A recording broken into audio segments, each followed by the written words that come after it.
Bonjour à tous, j'espère que vous allez excellemment bien. Aujourd'hui, on se retrouve pour faire la présentation de l'étape numéro 12 du Giro 2022. Une étape qui n'est pas si facile que ça, même si je pense qu'on n'aura pas une grosse bagarre pour la victoire finale. Enfin, c'est mon avis sur cette étape.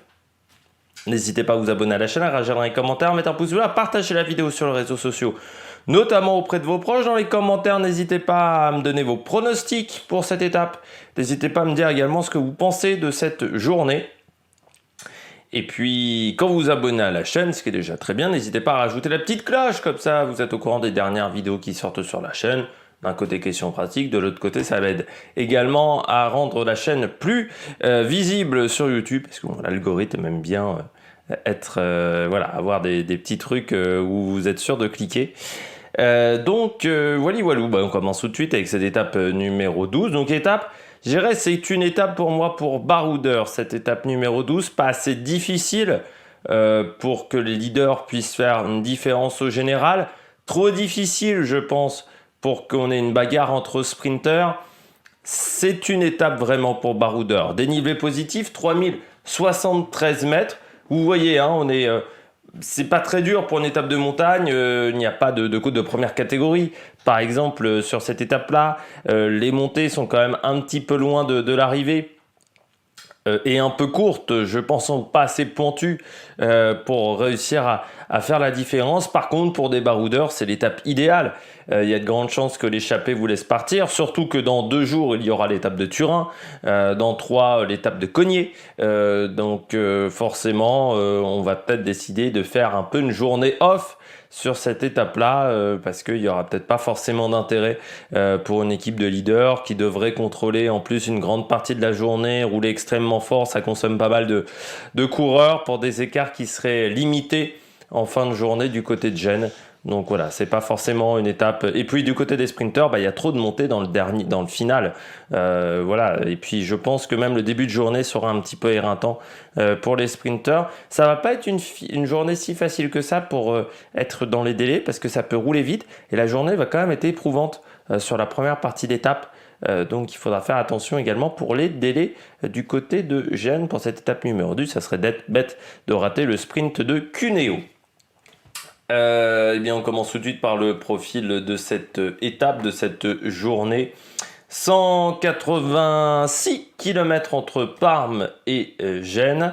Comme vous le voyez, début d'étape en faux plat montant sur les 97 premiers kilomètres. On passera de 76 mètres à 957 en haut du Passo del Brocco. Mais vous voyez que jusqu'au pied du Passo del Brocco, en fait, c'est en faux plat montant. Hein. Ça va être une route éreintante, fatigante cette première partie de course.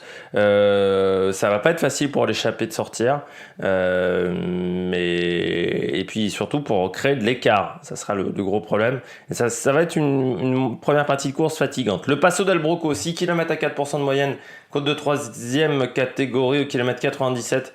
Passo del Brocco, vous voyez, c'est pas très difficile, c'est régulier. Voilà, il y a 2 replats en fait. Oui, c'est pas très régulier au final. Il y a 2 replats, mais on dépasse pas les 5%. Je me demande même pourquoi ils l'ont foutu en 3e catégorie. Alors c'est peut-être parce que oui, vous avez les difficultés avant. Ou ils hésitaient entre 4e et 3e catégorie. C'est pas très difficile quand même. On descend ensuite tout ce qu'on a grimpé sur les 100 premiers kilomètres derrière, avant d'arriver à Chiavari. Sprint intermédiaire au kilomètre 125.5, je pense que c'est Chiavari parce que je n'ai pas la dernière lettre. Et ensuite on a le Badona delle Glazie, 2 km 2 à 6,7% de moyenne, mais qui n'est pas au classement de la montagne, côte qui se situe à moins de 60 km de l'arrivée. On redescend vers Rapallo et puis on retrouve la 2e côte de la journée, côte de 3e catégorie. La route à Chiesa Vecchia, côte de 3 km 5 à 7,4% de moyenne, côte de 3e catégorie. La route à Chiesa. Là, c'est pas simple, hein, sur les 2 premiers kilomètres, 8,2%, puis 9,5%. Et ensuite, c'est un peu plus facile sur le dernier kilomètre et demi. Voilà, c'est un petit mur, comme on a dans certaines villes italiennes. Donc, ça ne sera pas facile. 283 mètres d'altitude en haut du Chiesa Vecchia. Donc, c'est pas très haut. C'est court, mais c'est dur. Deuxième sprint intermédiaire à Reco, au kilomètre 149,5. Donc à moins de 40 km de l'arrivée. Et puis on arrivera au Monte Becco, kilomètre 164,5 pour le sommet, c'est-à-dire à 22 km de l'arrivée. Monte Becco, qui dure un peu plus de 10 km à 7% de moyenne, côte de deuxième catégorie, le Monte Becco, qui est la côte la plus dure de la journée. C'est pas hyper régulier en plus, il y a un passage compliqué entre le kilomètre 7 et le kilomètre 8 à 9,5%, puis 8,7, mais ça reste quand même pas très long non plus. 10 km, surtout que la première partie de montée n'est pas très difficile non plus, donc ça se concentre surtout sur les 4-5 derniers kilomètres, la difficulté. Est-ce qu'on aura l'envie? En plus, je suis pas sûr de faire la différence dans cette montée-là, mais ça peut permettre à un coureur de l'échapper de sortir. Surtout qu'ensuite, il y a une dizaine de kilomètres de plat derrière cette montée, ça ne redescend pas tout de suite. Ensuite, on fonce vers Gênes pour que le final est vraiment en faux plat descendant, même les 6 derniers kilomètres sont en faux plat descendant entre Borgorati et Genova. Du côté du profil du final, dans le final on longe la mer, un virage à angle droit sur la gauche à 2 km, puis un autre sous la flamme rouge, et ensuite une belle ligne droite d'1 km pour terminer cette étape numéro 12. On va passer à l'histoire du Giro, et aujourd'hui, on arrive à Gênes. Et donc, on va revenir sur les arrivées mythiques à Gênes. Dernière arrivée dans cette ville, c'était en 2015, lors de l'étape 2, où nous allons parler de cette arrivée. Mais Gênes a accueilli la course 81 fois. Et parmi les arrivées à Gênes, la première, c'était Severino Andreoli, enfin la première que je vois sur Pro Cycling Stats en 66, lors de l'étape numéro 3. Il y a eu également le prologue du Giro 80 avec Francesco Moser. Nous avons également Urs Freuler qui avait remporté l'étape 21 en 85. Prologue également remporté par Thierry Marie en 92.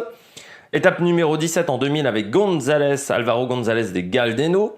Le prologue encore en 2004 avec également Bradley McGee. La ville a également accueilli les championnats sur route italiens en 2007 avec la victoire de Giovanni Visconti. Puis ces dernières années, la ville a accueilli l'arrivée du Giro della Poligno, remporté l'année dernière par Bernard Mans ou Ethan Etter en 2020.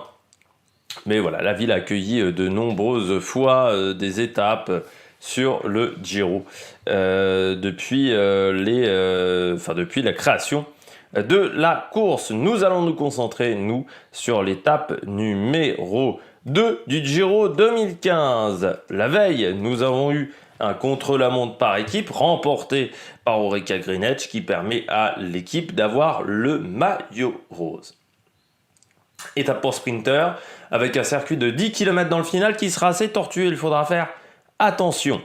L'échappée part vite sous l'impulsion du coureur de la Lotto NL Jumbo Bert-Jan Lindemann. Il est accompagné par Marco Frapporti d'Androne Giocattoli, Lucas Ovsean de la CCC Sprandi, Giacomo Berratto de Nippo Vini Fantini et Egert Zupa de Soutes Pro Cycling, alors qu'était l'équipe d'Alexandro Petacchi. Alors je ne sais pas ce qu'elle est devenue après cette équipe, si elle est redescendue en Continental ou si elle s'est mélangée avec une autre équipe italienne. L'écart monte jusqu'à 9 minutes après 65 km de course, donc une étape, on va dire, assez tranquille en termes de stratégie. Orica contrôle derrière, bien entendu, vu qu'ils ont le maillot rose et qu'en plus, ils veulent jouer le sprint. À 50 km de l'arrivée, nous avons la seule difficulté du jour avec une côte de 4e catégorie. Lindemann passe en tête. Derrière, le peloton accélère sous l'impulsion de la Tinkoff Saxo Bank pour protéger Contador et Astana qui veut protéger Fabio Aru, qui sont un peu les favoris de la course. L'écart tombe sous les 2 minutes 30 à 40 km de l'arrivée. Et puis, je vous avais dit, le final était technique. Première chute à 25 km de l'arrivée avec notamment d'ailleurs Quintana, le frère de Nero. Et surtout le champion d'Australie, Heinrich Hausler. Les plans de Yam tombent complètement à l'eau alors que pourtant Chavanel et Pinot, je ne sais plus si Pinot y était encore, mais Chavanel, j'ai vu des photos avec Chavanel, roulaient à l'avant de la course. Nous aurons une deuxième chute à 17 km de l'arrivée avec Domenico Pozzovivo. Les échappées sont reprises. Nous avons le droit à un sprint massif. Les Lamprey vont s'en mêler complètement les pinceaux. Les deux coureurs de la Lamprey, je ne sais pas trop ce qui va se passer. Un des deux coureurs On dirait qu'il a eu un problème technique sur son vélo, mais pourtant il pouvait faire beaucoup mieux du côté de la Lamprey, où il y avait vraiment à cette époque-là des bons sprinters. C'était le moment où la Lamprey était, il y avait notamment Richezze et Modolo qui vont complètement se rater. Avec également, à l'époque, il y avait encore Roberto Ferrari. C'était l'époque où la Lamprey était vraiment la petite équipe italienne de World Tour. On sentait qu'il fallait trouver une solution du côté de la Lamprey. Ils trouveront la solution grâce à UAE, grâce aux Émirats. Enfin, au départ, ça devait être une équipe chinoise, sauf que le sponsor tombera à l'eau. Et ils trouveront UAE juste après. Derrière, donc, vous avez donc un sprint massif. Viviani profite de l'échec de la Lamprey. Il s'impose. Derrière, Greppel, troisième, a lancé beaucoup trop tôt et il a entraîné Moreno Flandre qui se fait passer sur la ligne par Viviani. Alors cette étape est assez intéressante parce qu'elle marque également le dernier top 5 d'Alessandro Petacchi sur le Giro, l'homme aux 23 victoires, je ne sais plus, sur le Tour d'Italie, enfin qui a le record de victoires sur le Tour d'Italie devant Cavendish.